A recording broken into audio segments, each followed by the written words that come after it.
नमस्कार, मैं हूं रवि प्रकाश और यह कार्यक्रम है संप्रति। आप में से कई लोगों ने आज प्रधानमंत्री जी का वो कार्यक्रम देखा होगा जिसमें वो परीक्षा पर चर्चा कर रहे थे। पिछले कुछ सालों से एक अच्छी बात हुई है कि देश का प्रधानमंत्री अपने छोटे छोटे बच्चों से बात करता है और उसमें बताने की कोशिश करता है कि परीक्षाओं के दौरान बच्चों को कैसे रहना चाहिए। और इसका काफ़ी इम्पैक्ट बच्चों के जो मानसिक स्थिति है उस पर पड़ती है, क्योंकि बच्चे ये समझते हैं, उनको लगता है कि भाई वो देश के प्रधानमंत्री से बात कर रहे हैं, उन्हें काफ़ी तैयार होकर परीक्षाओं में बैठना है और काफ़ी अच्छे मार्क्स लाने हैं, अपने भविष्य को काफ़ी उज्ज्वल करना है।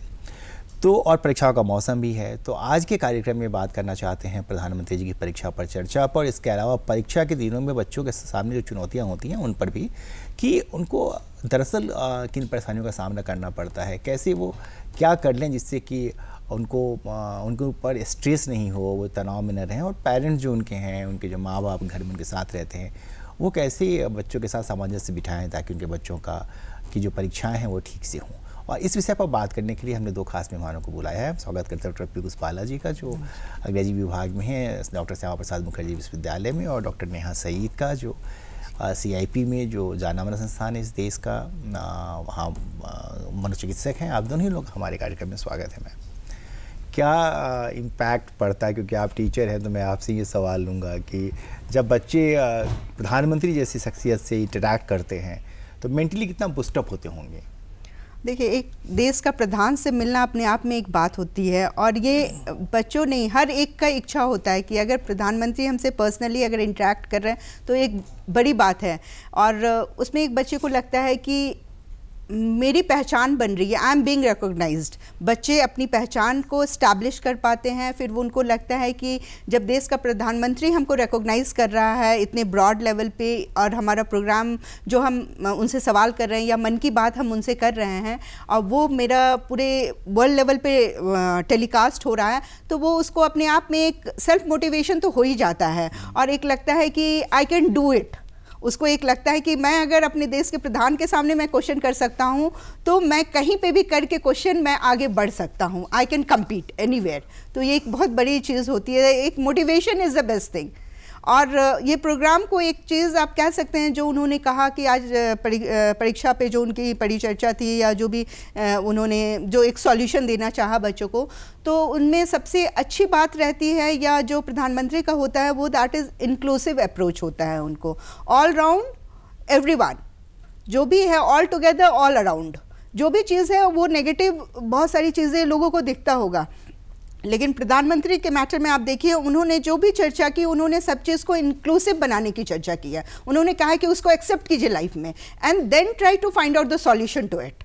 आप किसी चीज़ को नेगेटिव मत लीजिए, एवरीथिंग शुड बी, पहला आप सोचिए उसको, you think, observe and then you believe. और ये तीन चीज़ जो है बच्चे खुद कर सकते हैं, वो कोई आपके लिए दूसरा नहीं करेगा। तो that is think, observe and believe अगर आप कर रहे हैं, जो उन्होंने मैसेज दिया, और ये मैसेज बच्चों के लिए बहुत बड़ी चीज़ है। So interaction with prime minister itself is a big thing. ये इससे बड़ा और क्या हो सकता है जी। अच्छा मैम, क्या होता है कि जब परीक्षाओं का वक्त आता है, बच्चे तो साल भर पढ़ते हैं, लेकिन जब एग्ज़ाम नज़दीक आता है तो लगता है कि नहीं, क्या पता कौन सा छूट जाएगा, कौन सा रह जाएगा। हाल ही में हम लोगों ने खबर पढ़ी अनफॉर्चुनेटली कि एक लड़के ने सुसाइड कर लिया यहाँ पे, क्योंकि उनको ये लग रहा था कि उनका 11th का पेपर ख़राब चला गया है या जाने वाला है। ऐसे माहौल में जब एग्ज़ाम से नज़दीक हों, तो कैसे पेरेंट्स को अपने बच्चों से कैसे इंटरैक्ट करना चाहिए, बच्चों को क्या सोचना चाहिए, कैसे सेल्फ मोटिवेट होना चाहिए? देखिए, जब एग्ज़ाम का समय आता है उस समय तो बहुत टेंशन होता है, आपको पता ही होगा। बच्चों में भी टेंशन होता है, अभिभावकों में भी टेंशन होता है, दोनों में वो एक टेंशन का माहौल घर पे बना रहता है। तो वो जो माहौल बना हुआ है, वो माहौल को हमें लाइटन करना है, पहली चीज़ है। एग्ज़ाम हमें तौलने के लिए नहीं है कि हम क्या हैं। एग्ज़ाम एक लेवल है जिसे हमें क्लियर करना है ताकि हम आगे कुछ कर पाएँ ज़िंदगी में, अपने गोल तक पहुंच पाएँ। तो ये जो चीज़ है, ये अभिभावकों को भी समझना है और बच्चों को भी समझना है। जब हम बात करते हैं बच्चों की पढ़ाई की, तो वो साल भर पढ़ते हैं अच्छे से। अगर जो बच्चा साल भर अच्छे से पढ़ता है, कुछ बच्चे नहीं पढ़ते हैं, ठीक है, कुछ बच्चे साल भर अच्छे से पढ़ते हैं, एग्ज़ाम समय आने पर उनकी एंजाइटी बहुत ज़्यादा बढ़ जाती है, घबराहट, बेचैनी बहुत बढ़ जाती है। तो उस बेचैनी को कम करने के लिए बहुत सारे तरीके हैं, ठीक है। और जो हमारे अभिभावक हैं उनको भी, उनमें भी बेचैनी बढ़ी रहती है, उनमें भी वो कम करने की ज़रूरत है।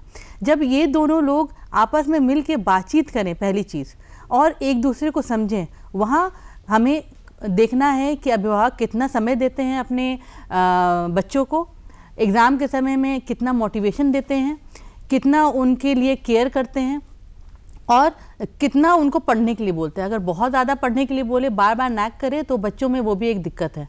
तो ये बच्चों को भी समझना है और अभिभावकों को समझना है कि कैसे हम अपनी परेशानी को कम कर पाएँ, और उसके बहुत सारे तरीके हैं जो मैं आगे बताऊँगी। अच्छा, एक चीज़ और बताइए कि जैसे स्ट्रेस का जो लेवल है बच्चों में, तो ये उम्र के हिसाब से भी फ़र्क करता होगा कि अगर बच्चा मान लीजिए 14 साल का है तो उस पर स्ट्रेस का लेवल कुछ और है, अगर वो 6 साल का है तो उस पर स्ट्रेस का लेवल कोई और है, अगर वो 10 साल का है तो स्ट्रेस का लेवल कोई और है। तो जो ऐसी जब काउंसलिंग के लिए लोग आते होंगे आपके पास, तो आप क्या काउंसल करती हैं? जी देखिए, छोटे बच्चे चाहे वो 2 साल के हों, चाहे वो 14 साल के, चाहे 18 साल के, सब में स्ट्रेस होता है। अभी बात ये करेंगे कि स्ट्रेस की वजह क्या है और स्ट्रेस का लेवल क्या है। तो हर बच्चों में वो लेवल अलग अलग होगा। किसी एक वक्त बच्चे का स्ट्रेस, हम ये नहीं बोल सकते कि 14 साल की उम्र में एक बच्चे का जो स्ट्रेस है वही दूसरे बच्चे को होगा, क्योंकि बहुत सारे एरियाज़ हैं, बहुत सारी जगह है जो किसी के हो सकता है पेरेंट्स ना हो, किसी के हो सकता है घर में पैसे की कमी हो, किसी के दोस्ती में दिक्कत हो, किसी के रिलेशनशिप में प्रॉब्लम हो, किसी की पढ़ाई में दिक्कत हो। तो इस तरह के बहुत सारे एरियाज़ है जहां हमें टैप करने की ज़रूरत है। हर एक इंसान को, हर एक बच्चे को हमको इंडिविजुअली देखना है कि उनमें क्या दिक्कत है, उनमें क्या परेशानी है, और उसको उसी हिसाब से हल करना है। छोटे बच्चों में अलग तरह का स्ट्रेस रहता है, और जो स्ट्रेस है वो बयां भी नहीं कर पाते, बता भी नहीं पाते हैं। चाहे वो 2 साल के बच्चे हों, 5 साल के बच्चे हों, 6 साल के बच्चे हों, बता नहीं पाते हैं क्या दिक्कत है। उनके आप नोटबुक देखिए, उनके आप फोटोग्राफ देखिए, ड्राइंग देखिए, आपको वहाँ पता चलेगा कि उनका स्ट्रेस क्या है और कैसे निकल के आ रहा है। तो वो चीज़ से भी, राइटिंग से भी बहुत सारी चीज़ें पता चलती है। तो उससे हमें पता लगेगा कुछ तो बात है, और उनसे बात करने की ज़रूरत है हमें डिटेल में। रोज़ बात करिए, अभिभावकों को चाहिए कि रोज़ बात करें उनसे और डिटेल में बात करें उनके दिन के बारे में, दिनचर्या के बारे में, ताकि वो खुल पाएँ आपके साथ। तो खुलना बहुत ज़्यादा ज़रूरी है, जो आज के समय में बहुत कम हो गया है, क्योंकि माता पिता दोनों वर्किंग हो गए हैं, घर पे समय नहीं दे पाते हैं, बच्चों की भी अपनी लाइफ है, वो भी समय नहीं दे पाते हैं। तो एक टाइम घर पे होना चाहिए जब सब लोग साथ में मिलें और एक दूसरे से बातचीत करें। तो कम्युनिकेशन यहाँ पर होना बहुत ज़रूरी है। कम्युनिकेशन का प्रॉब्लम अभी सबसे ज़्यादा बढ़ा हुआ है। अच्छा मैम, जैसे पढ़ाई का है कि कई बार लगता है, हम लोग भी पढ़ते थे तो लगता है कि नहीं, परीक्षा की रात, एक रात पहले तो खूब कस के पढ़ना है कि अगले सुबह यही आने वाला है। तो पढ़ाई का क्या तरीका होना चाहिए? जो पढ़ाई का तरीका दैट इज़ डिसिप्लिन्ड वे में होना चाहिए, रेगुलर वे में कीजिए। कहते हैं ना कि आपने देखिए, परीक्षा तो एक बार तो आदमी देता नहीं है। अगर आप स्टैंडर्ड 1 में एडमिशन लेते हो, उसी समय से परीक्षा शुरू हो जाती है। तो जनरली बच्चे 10th और 12th में आके सुसाइड करने लगते हैं। तो बच्चे के मन में सबसे पहले ये बात होनी चाहिए कि मैं क्लास 1 से लेकर 10 तक पहुँच गया, मैंने तो पूरा समुद्र क्रॉस कर गया, अब लास्ट में आकर डूबने की क्या ज़रूरत है? वो नहीं होना चाहिए। अगर आप डिसिप्लिन और रेगुलर वे में पढ़ाई कर रहे हो तो लास्ट नाइट कोई स्ट्रेस लेने की आवश्यकता नहीं है। और सबसे पहली बात क्या बच्चों में होनी चाहिए, ये नहीं होना चाहिए कि अरे उसने तो वो पढ़ लिया, मैं तो ये छोड़ चुका हूँ। वही मैंने बोला ना कि बिलीव सबसे पहले अपने में डेवलप कर लो कि मैंने जो पढ़ा है दैट इज़ इनफ। मैं उसके साथ पूरी मतलब जो भी सवाल उस पर पूछे जाएंगे, जो भी मेरा एग्जामिनेशन होगा, आई विल डू इट। वो नहीं है कि उसने उतना कर लिया तो मुझे भी उतना ही करना, वो नहीं होना चाहिए। और जहाँ तक बहुत बच्चे कंपटीशन से फियर खा के कि मैं compete नहीं कर पाऊँगा, उससे भी बहुत बच्चे सुसाइड करते हैं। तो कंपटीशन को बहुत पॉजिटिव वे में लेने की ज़रूरत है कि competition is only a parameter way you can assess your self. ठीक है, मैं फिजिक्स केमिस्ट्री मैथ्स ले रखी हूँ, कोई बच्चा ले रखा है, वो JEE का एग्ज़ाम दिया, उसका नहीं आया अच्छा, दैट डजंट मीन कि उसका फ्यूचर ब्लॉक हो गया है। जी बिल्कुल, हो सकता है वो उसके लिए बना ही ना हो, वो उसके लायक नहीं था उस चीज़ के लिए, he can move on to other things. तो वो कंपटीशन को जब बच्चे या पेरेंट्स जो है अगर पॉजिटिव वे में लेने लगे कि competition is only a parameter to assess yourself, वो बच्चे अच्छा करने लगेंगे। ठीक है, मैं JEE छोड़ता हूँ, मैं आगे बढ़ता हूँ कोई और चीज़ लेकर, शायद वो मेरे लिए नहीं बना था। But when you stick to one thing कि नहीं मुझे यही करना है and that is not meant for you, तो उस जगह पे ये प्रॉब्लम अराइज होना शुरू हो जाता है।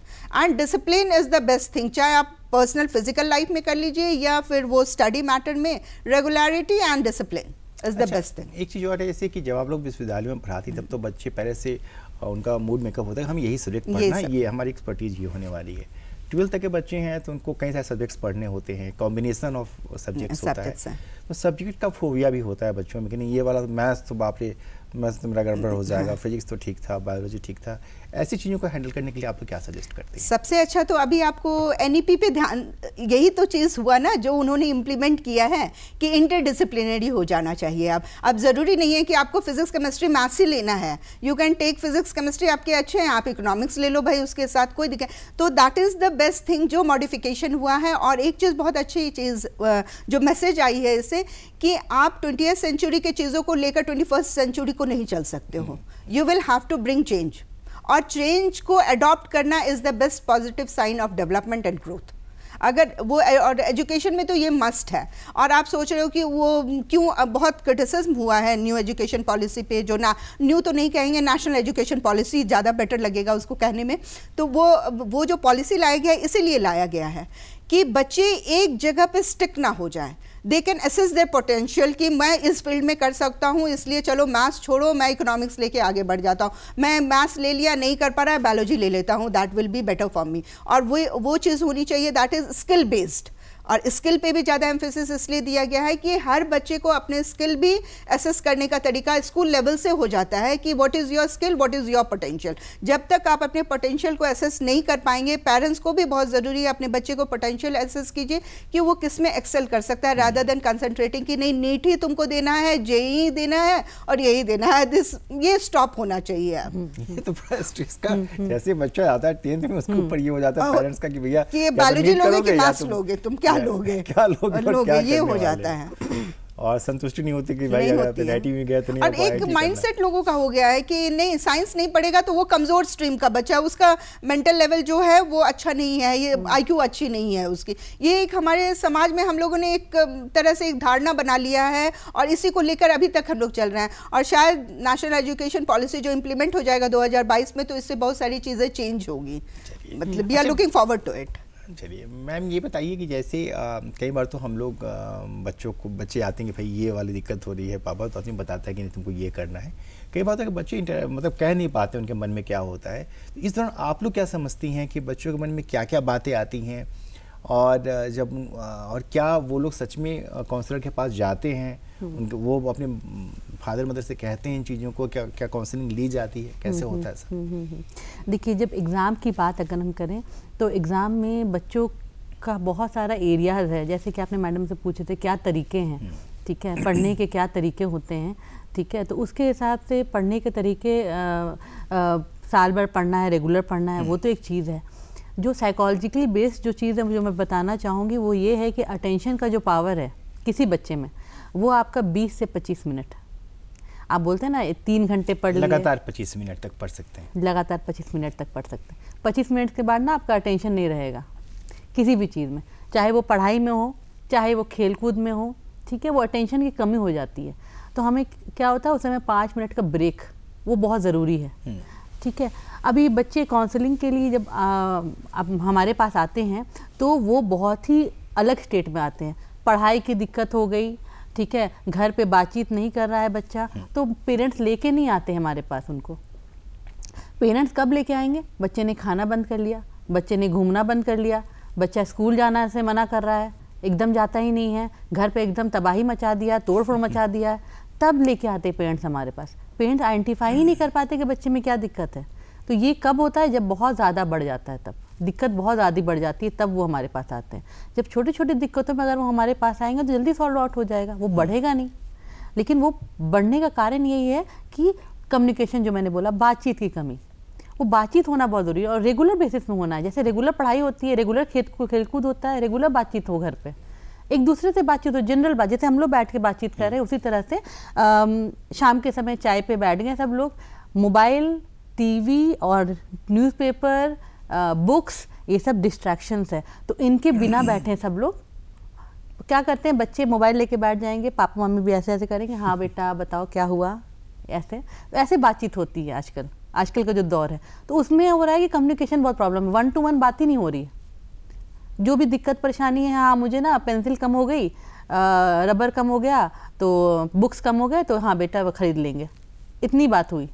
आप उनके मन को कैसे जान पाओगे कि क्या दिक्कत है, क्या परेशानी है, ज़िंदगी में उनको दिक्कत क्या हो रही है। सिर्फ पढ़ाई और सिर्फ खेल कूद तो नहीं है, उनके लाइफ में बहुत सारे रिलेशन है, चाहे घर पे रिलेशन हो, चाहे स्कूल्स में हो। अभी दूसरी बात है हैरेसमेंट, फिज़िकल अब्यूज़ है, ठीक है, इमोशनल अब्यूज़, सेक्सुअल अब्यूज़, ये सब अब्यूज़ के बारे में बातचीत नहीं हो पाती। और ये वाली चीज़ एग्ज़ाम में आप देखोगे स्ट्रेस को बहुत ज़्यादा बढ़ा देता है और आपकी एंजाइटी बहुत ज़्यादा बढ़ जाती है, तो आप परफॉर्म नहीं कर पाते। तो इस तरह से बहुत सारे एरियाज़ है जिसे हमें कवर करने की ज़रूरत है। अच्छा, एक चीज़ और है कि कई बार लगता है कि नहीं ठीक है हम लोग जा रहे हैं किसी मनोचिकित्सक के पास, तो क्या पता कौन सी दवा दे देंगी, क्या होगा, बच्चे पे क्या इम्पैक्ट पड़ेगा। फियर तो है। ये होता होगा। ये फियर नहीं, इसको फियर नहीं कहते, इसको कहते स्टिग्मा। ठीक है, दैट इज स्टिग्मा। सोसाइटी लोग क्या कहेंगे, लोग क्या कहेंगे, हम ये पागल ही हो गई है, उसको पागल डिक्लेयर कर देंगे। हाँ, that they are not going for help, they are going for treatment. उनको मेंटल इलनेस है। अभी मैंने बात कर रही हूँ, मेंटल हेल्थ एक होता है मेंटल इलनेस। अभी depression, schizophrenia, bipolar disorder, these are disorders. अभी मेंटल हेल्थ की बात करेंगे तो वेल बीइंग, आपने कॉन्सेप्ट सुना होगा वेल बीइंग, जिसमें योग, एक्सरसाइज, पॉजिटिव थॉट्स, ये सब चीज़ों को जब इंक्लूड करते हैं अपनी ज़िंदगी में तो हमारी वेल बीइंग होती है, हमारी ज़िंदगी अच्छी गुजरती है, खुशी से गुजरती है। तो इस तरह से बहुत सारे और भी कॉन्सेप्ट्स हैं, माइंडफुलनेस। तो इस तरह से बहुत सारे और भी कॉन्सेप्ट्स हैं जिसको इंक्लूड करके आप मेंटल हेल्थ ठीक कर सकते हैं अपना। तो ये ज़रूरी नहीं है कि कुछ परेशानी हो तभी आप जाएँ काउंसलर के पास। आपको अगर बहुत ज़्यादा खुशी महसूस नहीं हो रही, ज़िंदगी में सेटिस्फैक्शन नहीं हो रहा है, then also you can go to a counsellor. ठीक है, और वो चीज़ अभी मुझे लग रहा है कि पिछले 1 साल में कमी आई है स्टिग्मा में बिकॉज ऑफ कोविड। क्योंकि कोविड के समय में इतना मेंटल हेल्थ प्रॉब्लम हुआ, इतना इश्यूज़ हुआ, और हर तबके को, ये नहीं बोलूँगी सिर्फ बच्चों में, बड़ों में, बूढ़ों में, सब में ये दिक्कत हुई है और सब लोग ने मदद ली है। और इस तरह से सरकार ने भी हेल्पलाइन शुरू कर दी है कोविड के रिलेटेड, क्योंकि मेंटल हेल्थ इतनी प्रॉब्लम हो रहे हैं। तो मेंटल हेल्थ के लिए हेल्पलाइन शुरू हो गई है, बहुत सारे हेल्पलाइन हमारे क्लिनिकल साइकोलॉजी के जो हेड हैं वहाँ से भी शुरू हो गई है। तो it has started a lot.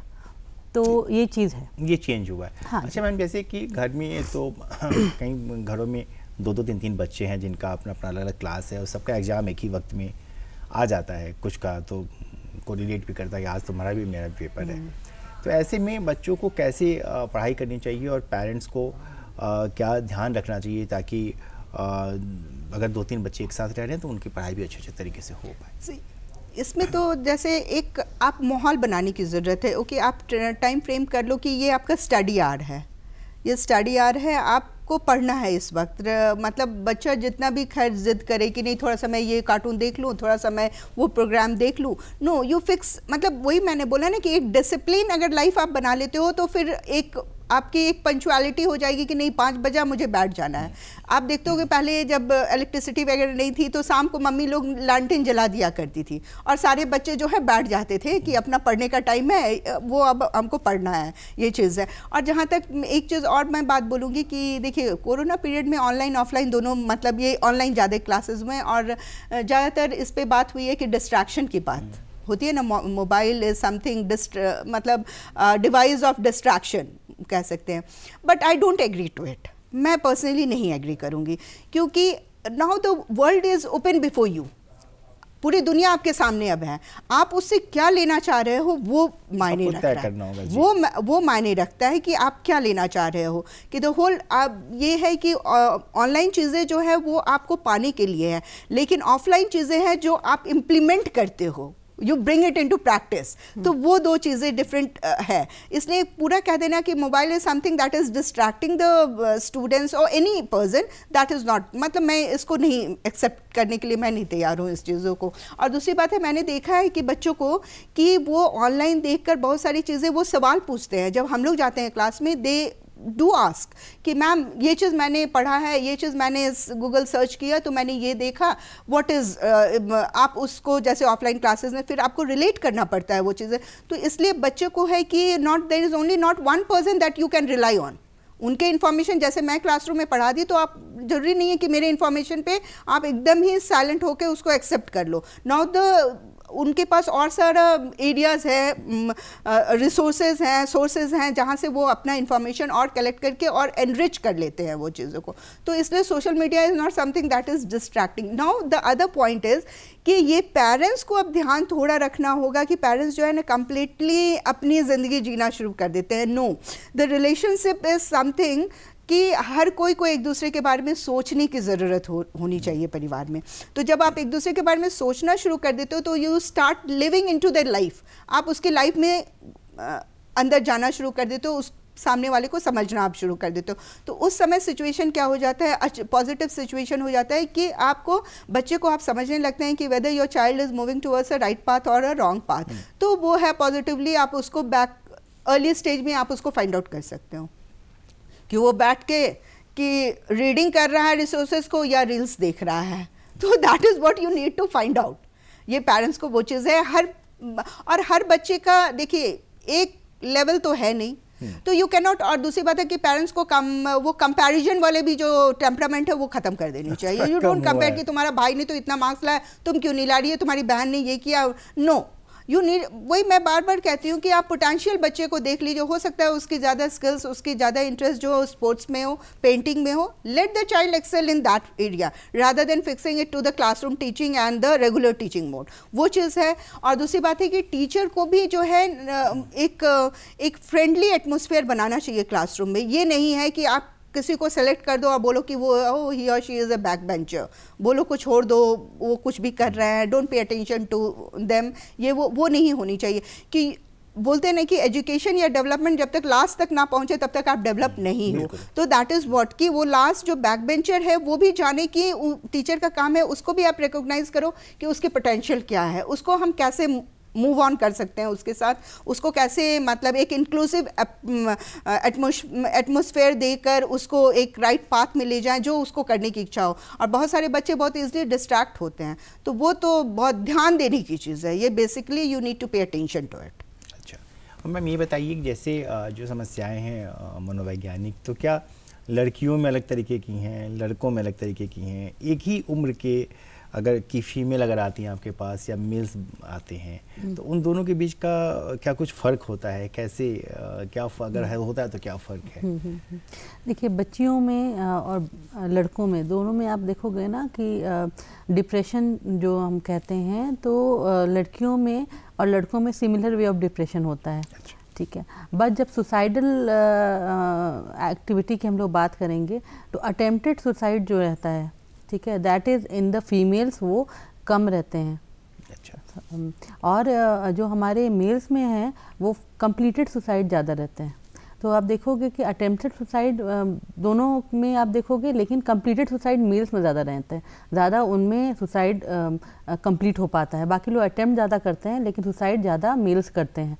वो चीज़ एक है जो इसको डिफर करता है। बाकी जब हम देखेंगे प्रेजेंटेशन वाइज, लड़कियां बहुत इजीली इमोशन को रिफ्लेक्ट कर पाती हैं, बता पाती हैं, ठीक है, अपने आप को कम्युनिकेट कर पाती हैं हमारे पास, अपनी जो भी इश्यूज़ उनको बता पाती है। लड़कों में थोड़ा संकोच रहता है, थोड़ा अपने अंदर चीज़ों को रखना चाहते हैं। उनको लगता है ये हमारा एक चीज़ है जो हमें अपने अंदर रखना चाहिए, ये हम अगर बता देंगे तो लोगों को लगेगा कि हम में कुछ कमी है या हम किसी से कमतर हैं या कुछ, तो ये सब चीज़ें उनमें वो चीज़ रहती है। फिर हम जैसे जैसे उनके साथ रैपो बनाते हैं तो 2-3 सेशन में उनसे भी चीज़ें हम रिफ्लेक्ट कर पाते हैं, चीज़ों को निकाल पाते हैं उनके अंदर से, जो बहुत ज़रूरी है, क्योंकि अपने अंदर रख के वो कुंठित हो जाते हैं। लड़कों में ये चीज़ है जो अपने अंदर बहुत सारी परेशानी रखते रहते हैं और किसी से बता नहीं पाते कि मैं बताऊंगा तो लोगों को लगेगा कि मैं कमज़ोर हूँ, ठीक है, तो वो कमज़ोरी नहीं बता सकते। मैं तो अभी हमारे यहाँ तो मेल ईगो वाला बहुत सिस्टम है ना कि सोसाइटी में कि लड़के हैं तो रोएंगे नहीं, लड़के हैं तो अपनी बात प्रॉब्लम नहीं होगा, ये कुछ भी हैंडल कर सकते हैं, लड़कियां हैं तो रो सकती हैं, रो रही हैं तो लड़की है। ऐसा नहीं है, क्योंकि रोना कमज़ोरी की निशानी नहीं है, वो अपनी इमोशन को व्यक्त करने की निशानी है। तो व्यक्त इमोशन कोई भी कर सकता है, चाहे लड़के हों चाहे लड़कियाँ, उसमें कोई दिक्कत नहीं है। और रोना कमज़ोरी की निशानी नहीं है, वो इमोशनल होने की निशानी है। इमोशनल होना कोई गलत बात नहीं है, इमोशन है आप में वो बहुत अच्छी बात है।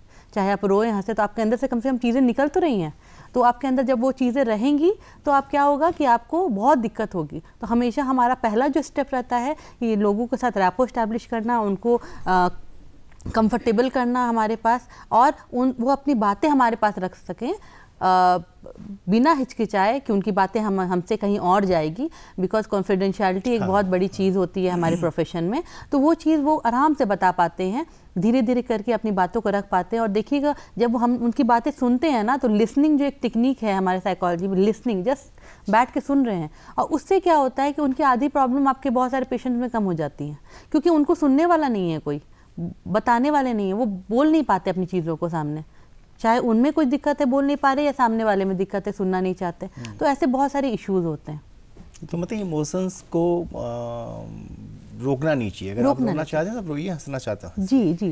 बच्चों को पर्पस ऑफ लाइफ भी ढूंढने की ज़रूरत है, उसको सिखाना चाहिए कि you need to find out the purpose of life, कि लाइफ, तुम्हारी लाइफ का क्या पर्पस है, रादर देन कि उसको मतलब पहले से वो डाल दो कहीं पे और उसको बोलो कि अब यही तुम्हारी ज़िंदगी है, तुम ऐसे जियो। तो लेट देम फाइंड आउट। इसी पे मोदी जी ने बोला है जो डॉक्यूमेंट्री देखने के लिए कि चलो जीते हैं, तो that is what whether child, वो शेड्यूल कास्ट का बच्चा है, वो ढूंढ रहा है कि कैसे जीना है, मेरी लाइफ की पर्पस क्या है। सोसाइटी तो उसको मतलब पुल बैक कर रही है, लेकिन ही इस्टेब्लिश करता है खुद को कि दिस इज़ माई पर्पस। और कुछ सवाल था आप जो पूछ रहे थे, मैं अब कोई सवाल नहीं पूछूंगी, मेरे पास अब वक्त काफ़ी कम है, 1 मिनट का है। तो वैसी चीज़ें जो मैंने नहीं पूछी और आप लोग बताना चाहती हूँ तो प्लीज़ बताइए जो ज़रूरी हो। मैम बताएंगे क्या फिर मैम? अच्छा जी, मैं बताना चाहूँगी एग्ज़ाम रिलेटेड स्पेसिफिकली कि कैसे तैयारी किया जाए और कैसे अपने स्ट्रेस को कम किया जाए, जो विषय है आज का।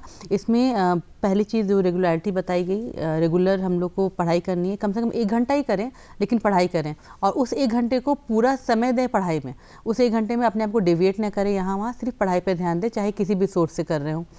पढ़ाई करने के बाद जब आप एग्ज़ाम के नज़दीक जाते हैं तो अपना रूटीन इस तरह से बनाइए कि एग्ज़ाम के नज़दीक आपको कम से कम 1 हफ्ते का समय मिल जाए रिवीजन के लिए, क्योंकि जब रिवीजन करेंगे तो आपके दिमाग में जो मेमोरी ट्रेस है वो और अच्छा बनेगा। और उसको लिख के रिवाइज़ करिए, पॉइंट वाइज रिवाइज़ करिए कि कौन कौन से पॉइंटर्स हैं जो आप एक क्वेश्चन में बता सकते हैं, आंसर दे सकते हैं, सिर्फ पॉइंट लिख लीजिए।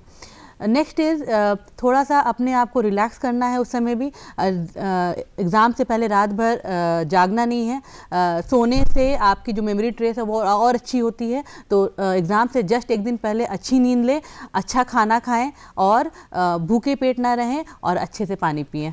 धन्यवाद। चलते आप भी कुछ बताइए। मैं तो कहूँगी कि बच्चों को एग्जाम के वक्त ज़्यादा अपने फ्रेंड्स के साथ डिस्कशन करना चाहिए, so that you can find out कि आपने क्या पॉइंट छोड़ दिया, उसने ये हो गया, वो आपको मिल जाएगा। और एक सबसे अच्छी बात है कि आप सेल्फ मोटिवेटेड होइए, you don't compete with others. आप अपने आप को कहीं एक सिचुएशन में डालिए कि दिस इज़ माई, मतलब ये मुझे अचीव करना है, and then you fight for that rather than gaining sympathy. और मैं बहुत ज़्यादा सिंपैथी लेने में विश्वास नहीं करती हूँ। Don't prove yourself to be very weak, मतलब कि मैं कमज़ोर हूँ ये नहीं प्रूव कीजिए, सेल्फ से कंपटीशन रखिए and you will find out your own way. That is what I can say. आप दोनों का बहुत बहुत धन्यवाद। मुझे पूरी उम्मीद है कि जो बच्चे हमारे कार्यक्रम को देख रहे होंगे, अगर उन्होंने देखा होगा तो उन्हें हमारी बातचीत से कुछ फ़ायदे की बातें निकली होंगी। और जो पेरेंट्स इस कार्यक्रम को देख रहे होंगे उनको इन चीज़ों पर अमल करना चाहिए, क्योंकि बच्चों पे स्ट्रेस नहीं हो, उनकी परीक्षाएं ठीक हों, क्योंकि इसी से आपके भविष्य का, आपके बच्चों के भविष्य का निर्माण होना है। मुझे भी इस कार्यक्रम को रोकने की इजाज़त दीजिए। अगले सप्ताह आपसे फिर मुलाकात होगी। नमस्कार।